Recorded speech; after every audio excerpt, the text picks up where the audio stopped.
Assalamualaikum warahmatullahi wabarakatuh. Selamat siang, salam sejahtera untuk teman-teman semua.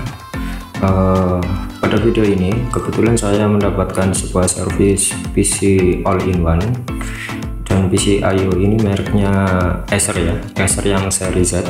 Pada kerusakannya tertera di layar disk read error equal press control alt to restart, dan ini disebabkan oleh mainboard atau motherboardnya tidak mengenali harddisk ya, sehingga mereka tidak bisa masuk ke Windows.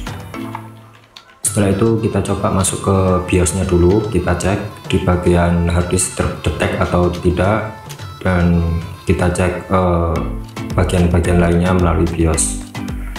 Kalau ini suhunya terlalu tinggi, 74 derajat Celcius, itu masuk BIOS termasuk tinggi ya.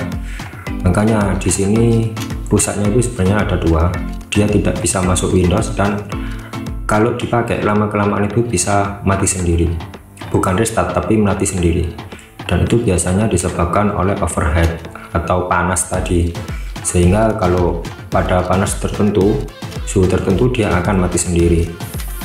Beda dengan kerusakan dengan blue screen ya. Kalau blue screen biasanya itu disebabkan oleh sebuah memori yang tidak bisa men-trigger di bagian mainboardnya, sehingga dia melakukan blue screen.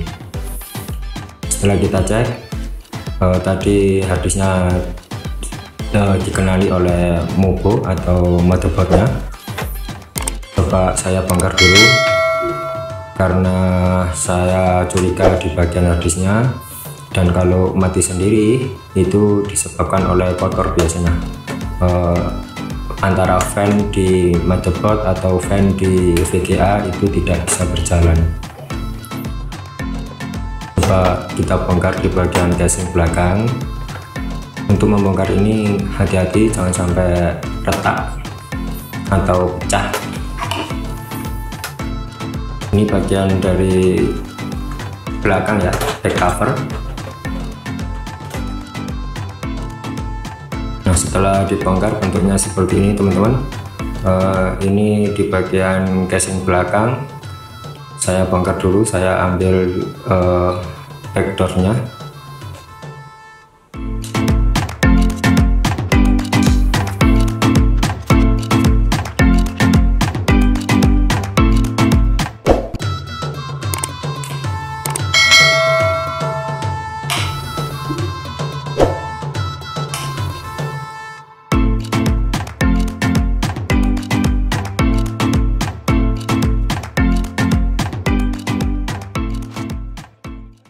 Kalau kerusakan seperti ini itu biasanya disebabkan oleh harddisk tidak bekerja gitu ya. Jadi MOBO-nya tidak mengenali harddisk. Kemungkinan besar itu trouble-nya di bagian harddisk. Bukan kemungkinan besar, bahkan sudah pasti itu.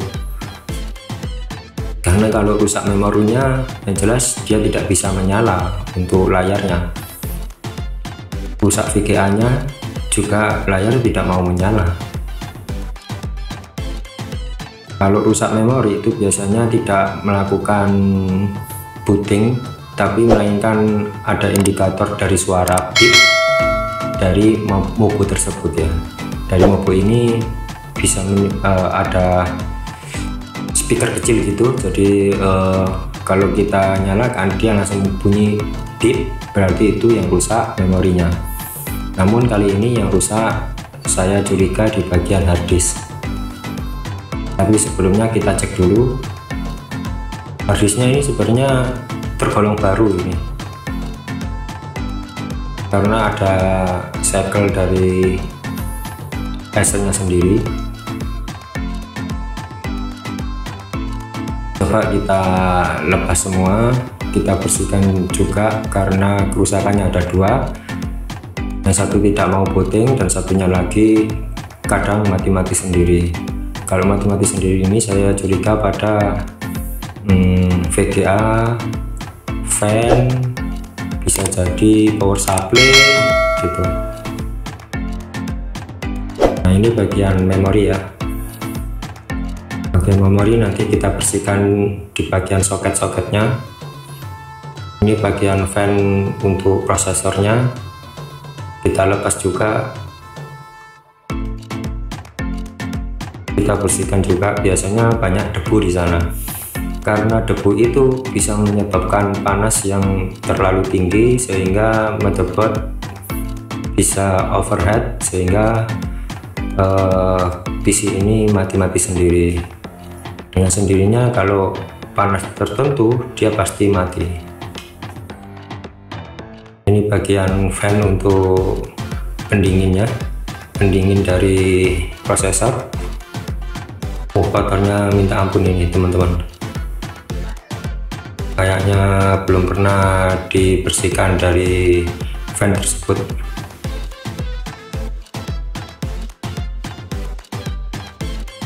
Setelah kita bongkar, kita bersihkan di luar aja, karena di ruangan nanti debunya kemana-mana.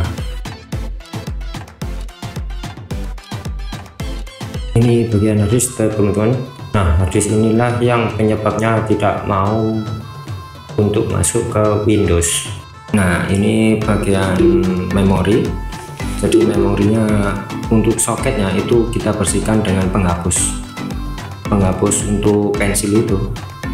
Soket-soket kita bersihkan dengan penghapus, sudah cukup bersih lah, karena biasanya di sini juga bisa ngerak gitu, jadi kayak seperti karatan gitu. Karena ini kan soketnya itu kan terbuat dari kayaknya tembaga ya, tembaga murni mestinya. Ini bagian VGA ya, jadi VGA nya juga kita bersihkan soket-soketnya dengan penghapus juga, biar korosinya setidaknya menghilangi korosi lah.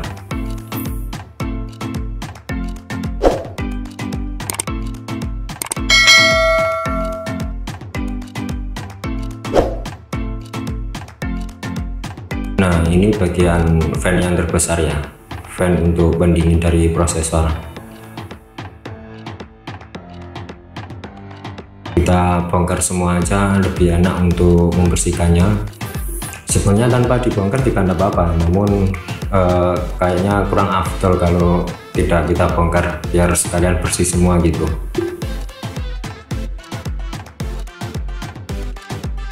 Nah, kotornya seperti ini teman-teman. Lama kayaknya ini tidak pernah dibersihkan.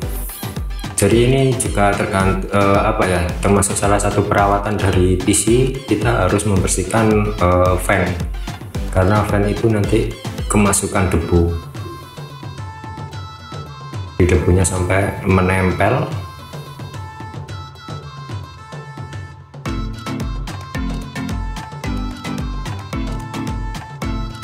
Setelah kita bersihkan, kita pasang lagi aja guys, biar agak lebih cepat waktunya.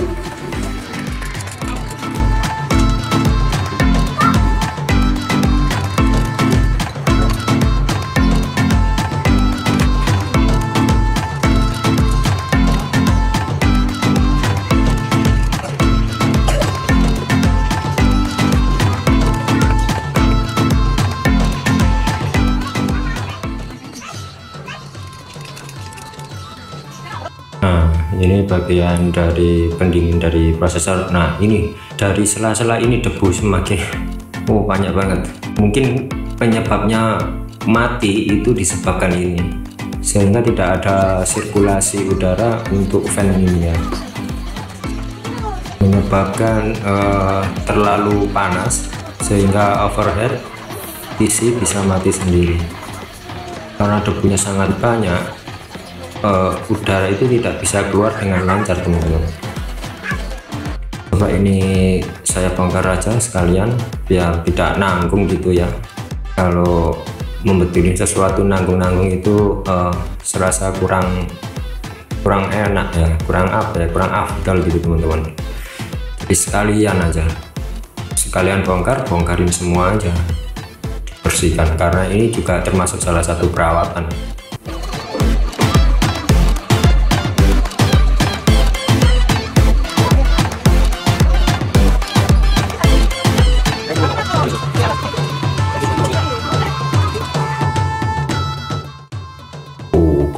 teman-teman.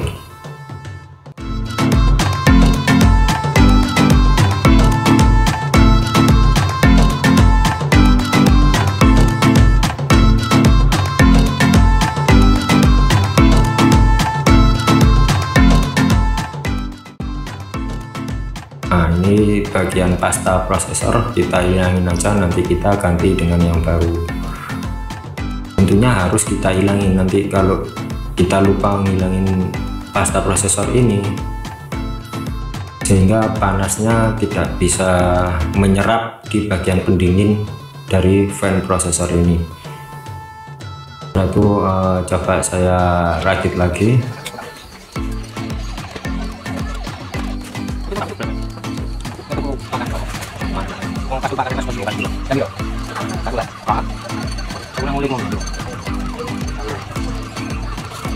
Nah, ini sudah ada rongga-rongganya ya. Tadi kan tidak ada rongga-rongga sama sekali karena tertutup oleh debu. Setelah kita bersihkan, coba kita pasang kembali. Saya pasang di bagian memorinya dulu. Di bagian RAM ini ada 4 GB teman-teman,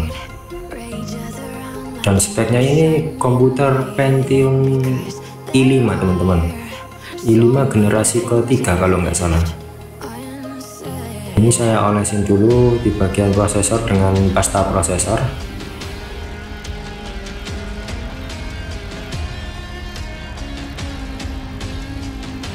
Kalau ngolesin pasta prosesor ini usahakan agak sedikit banyak ya, agar biar merata untuk panas dari prosesor ini, karena prosesor ini sangat panas sekali nanti kalau pada posisi komputer menyala.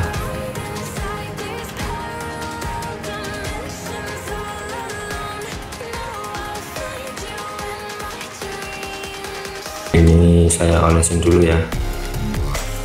Jadi kita kasih pasta prosesor di bagian pendinginnya juga.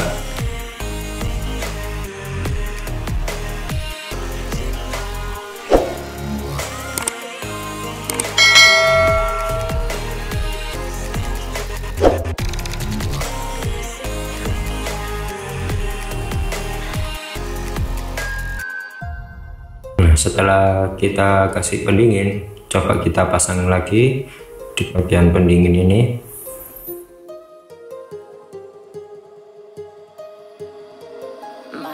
Bagian pendingin ini jangan sampai ada salah satu baut yang tidak sama atau masih kendor gitu ya. Usahakan yang rapat, benar-benar rapat, agar sirkulasi panas bisa berjalan dengan lancar. Saya kencangin dulu baut-bautnya. Usahakan ini benar-benar rapat ya teman-teman, jangan sampai ada yang kendor ya teman-teman. Tolong dibantu untuk subscribe-nya, like-nya, bahkan share-nya ke teman-teman lainnya, agar teman-teman bisa membantu channel saya ini dalam monetisasi.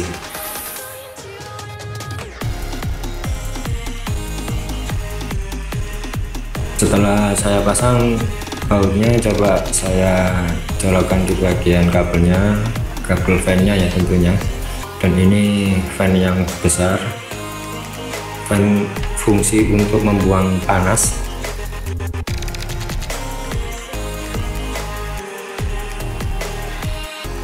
Saya pasang dulu bautnya.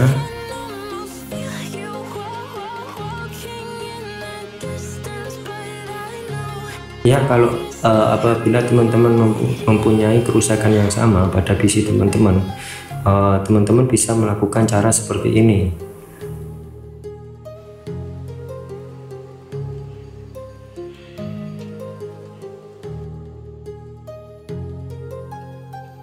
Ini bagian harddisk teman-teman.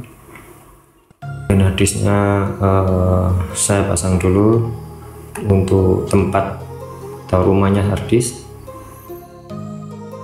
Apabila teman-teman mengalami kesulitan dalam perbaikan saya bersedia membantu. Teman-teman bisa call saya, telepon ada di deskripsi.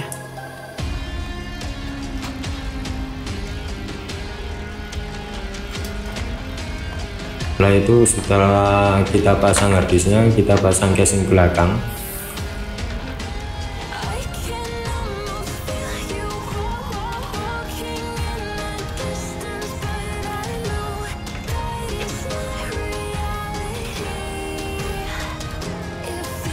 Bagian vektor kita bautin semua dulu.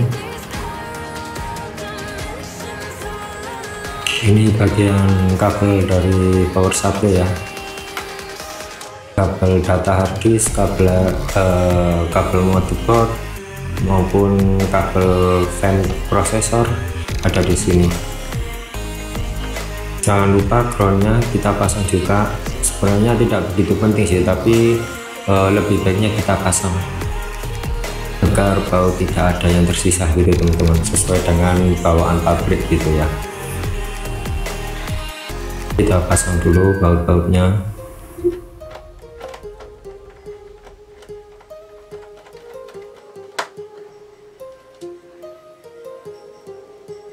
Setelah kita pasang baut-bautnya, kita pasang di bagian sandaran kaki dari PC all-in-one ini. PC all-in-one ini juga lumayan bagus sih teman-teman kalau dibuat untuk editing ataupun apa ya, game. Namun gamenya yang tidak begitu berat. Kalau game berat-berat ya serasa kurang mumpuni, karena ini sudah FHD, VGA nya juga sudah 2 GB. Setelah kita pasang casing belakang, coba kita paskan di bagian kenopnya. Setelah itu kita coba untuk kita nyalakan. Semoga saja bisa menyala ya teman-teman. Bismillah. Nah, ini starting window sudah menyala. Jadi seperti itu teman-teman. Penyebab utama dari tidak mau masuk BIOS itu disebabkan oleh harddisk yang lemah, atau harddisk mungkin konektornya kotor gitu ya. Jadi dia tidak bisa dikenali oleh motherboard. Untuk kerusakan kalau panas dia mati itu disebabkan oleh kotornya fan atau pendingin yang tidak bisa, sirkulasi udaranya tidak bisa keluar gitu. Jadi dia overheat, dia bisa mati sendiri. Jadi seperti itu teman-teman. Saya ucapkan terima kasih. Jangan lupa untuk like, subscribe maupun komen di video ini.